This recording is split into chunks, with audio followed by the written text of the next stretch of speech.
Coming up on UT10 News in HD, a nearby apartment complex caught on fire over the weekend. And an internationally known artist was on campus to rally voters. Plus, Vince DiGuglielmo has highlights from the big homecoming game.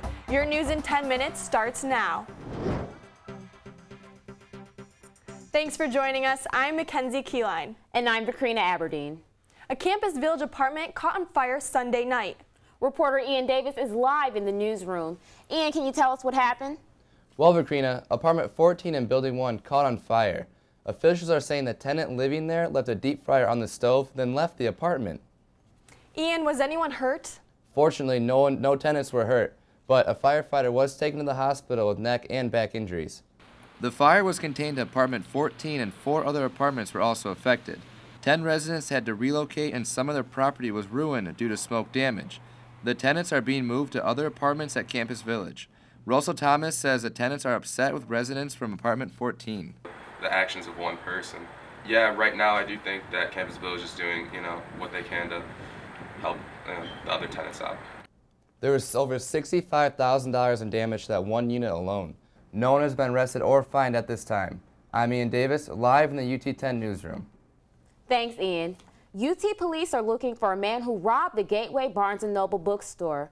On September 9th, an unknown suspect was caught exiting the store on camera. He walked out of the cafe doors with an unpaid textbook towards lot 25. The psychology book was worth $184. According to police, the suspect is a light-skinned black male with a distinctive jawline. And they're looking for the community's help in identifying the suspect.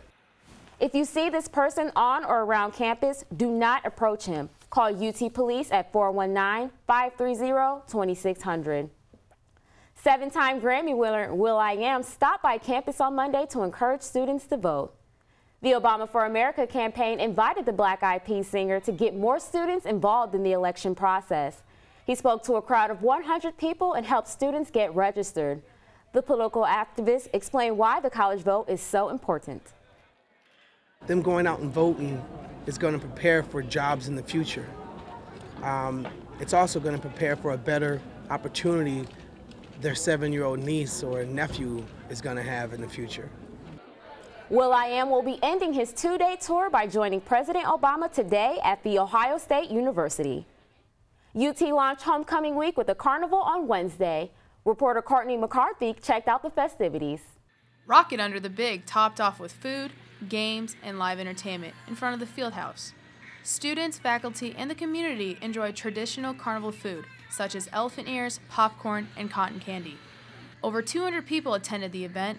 They played on jumpers, shot hoops, and watched performers trick their minds. It gets students to come out and actually have fun on campus, and you're not just going to class all the time. Every year, the university opens homecoming week with a themed day. This is the first time that live entertainment has been offered. Brad Colts, a UT alum, and the nationally known band Hello Goodbye performed in the evening. The concert was awesome. The band was a lot of fun. There was a lot of people there, and I think it really got people hyped up for the big game this week. For UT10 News, I'm Courtney McCarthy. UT celebrated their 89th homecoming and oldest tradition. Students got fired up at the bonfire and pep rally on Thursday. They enjoyed free food and the annual car smashing, Saturday's homecoming parade rolled out with marching bands and floats. A young UT fan took time from grabbing candy to tell us why he was at the parade. I like the floats, and I like that my aunt is a student here. Jengis Whitner and Molly Steller were crowned homecoming king and queen. On Sunday, over 1,500 people walked to defeat Lou Gehr's disease at Flower Hospital. Amyotrophic lateral sclerosis, or ALS, affects over 5,600 people each year. The UT team raised over $11,000 in support of President Jacobs' former secretary, Diane Highmore. She was diagnosed last year with ALS. It is estimated that 30,000 Americans have this disease at any given time. There is no cure for ALS, but research is ongoing, and donations are always welcomed. Go to the ALS Association website for more information. A new service is now being offered on the Health and Science campus. Reporter Antonio Wilbur got a look at this new technology. The Lyric is the first completely invisible hearing aid that does not require the use of batteries. The device was commercially released in 2007 and has now come to the Audiology Clinic. Because the closest office is Chicago when we started this. Now I believe there's an office up in Detroit. We had a lot of patients asking for it, and we thought we'd see what it was like. The FDA-approved hearing aid costs $1,700 per ear and is subscribed to each patient yearly. Lyric can be used for up to 120 days and can be worn while sleeping, showering, and exercising. Audiologist Randolph says why Lyric is convenient for patients. They don't have to worry about, do I have to bring batteries with me? Am I going to get it wet? It's just easier for them. There are currently 5 patients in Toledo using the Lyric. If you or anyone you know is interested in a hearing device, call the Audiology Clinic at Dowling Hall at 419-383-4012. For UT10 News, I'm Antonio Wilbur. There's a new way for UT sport fans to follow their favorite Rocket team from the palm of their hand. UT's athletic department released a new app for smartphones last week. The Toledo Rocket app is free and compatible with all Apple products and Android phones. It allows users to find news articles on their favorite Rocket teams, as well as check schedules and scores. I always want our fans to be informed, know what's going on in our program, have the up-to-date information, and so it grows our fan base. That's the #1 thing. UT sport fans can also listen and watch games live by purchasing an app upgrade for $3.99.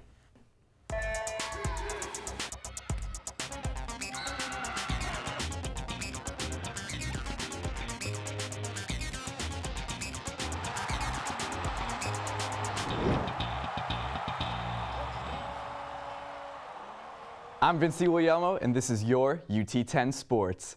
It was an exciting weekend in Rocket sports. The football team faced Central Michigan in their homecoming game, and the women's soccer team took on rival Bowling Green. But first, the volleyball team kicked off the Rocket Classic tournament on Friday against Eastern Michigan. Placing last in the MAC tournament, the Rockets were looking to bounce back. The Rockets started off hot, keeping the Eagles in bay in extra time and winning the set 33-31. The fire would continue as junior Dakota Harkins blocks and sends it right back to win the second set. But the Rockets burn out a little too soon, fumbling to stay alive as the Eagles take the third and fourth sets. And even after freshman Selena Diaz flies across the court, the Rockets lost the match 2-3. The Rockets fell to Central Michigan on Saturday as well with a final score of 1-3, keeping the Rockets at last place in the MAC. Now let's head over to the Glass Bowl where the football team took on Central Michigan Saturday in their homecoming game. In the second quarter, the Rockets fought hard to keep up with the Chippewas as junior Terrence Owens tears through a gap in the defense and tumbles into the end zone for a TD, leaving Central up 17-21 at the half. But the Rockets come alive in the third quarter as junior Bernard Reedy fakes and weaves through the Chippewas on a punt return. A defender tries to hold on, but Reedy is just too speedy and he drives it home, putting the Rockets up 24-21. In the end, the Rockets trampled the Chippewas with a final score of 50-35. Head coach Matt Campbell says that leadership was the key to their victory. In the second half of that football game, our leadership of our football team took over, and I don't think there's any coincidence that the 2 big plays that are game changers were 2 seniors. On Sunday, the women's soccer team duked it out against rival Bowling Green in the Battle of I-75.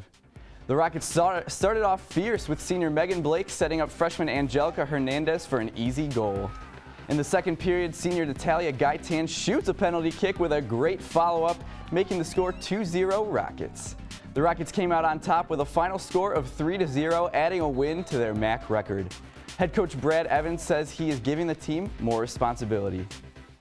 So we're playing it on the fly, and actually we're trying to do a little less coaching with it and see what they pick up. You know, I don't want to overcoach it, and that's can be a problem for me sometimes, so I got to back off here a little bit and see how this plays out. Thanks, Vince. That's it for UT10 News. For the latest breaking news from campus, go to our website, ut10news.com. And you can always watch our award-winning newscast on YouTube and Facebook, where you can get caught up with all of your campus news whenever you want. For Vakrina Aberdeen, Vince DiGuglielmo, and all of our crew, I'm Mackenzie Keyline. Have a great week and stay tuned for more news from the UT campus.